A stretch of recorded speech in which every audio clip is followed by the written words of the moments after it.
Важане. История исчезающего народа. Анна Кивисо родилась в 1881 году в деревне Ропша, Ропсу. Ее мать Хавренья Платоновна, водь по национальности, была запевалой в деревне Лужицы, Луца, а отец Юхан Иван Каева был и жорцем из деревни Ропша. В 9 лет Анна в своей же деревне пошла нянькой к своей крестной. Она ходила на заработки в Большое Куземкино, Нарвуси, Кейкино, Хавика и Краколье, Игыперя. В 25 лет Анна вышла замуж за Алексея Бушина и перебралась жить к мужу в деревню Вяйкюля.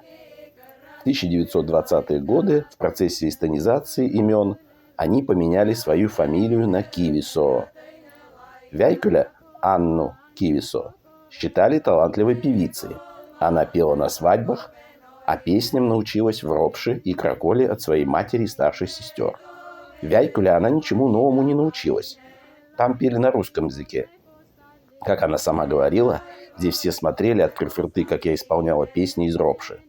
Песням Анна Кивисо училась также от своей бабушки в Сойкино, Сойкола, и еще маленькой на праздниках в деревнях Пахомовка, Таринауси. Будучи в Краколе, она принимала участие в празднованиях Елена дня в Косколово, Коскинсекюля и в других деревенских праздниках Сойкинского полуострова. Финские исследователи, исходя из ее собственного определения идентитета, называли Анну Ижоркой, хотя она с этим не соглашалась, считая себя в первую очередь важанкой.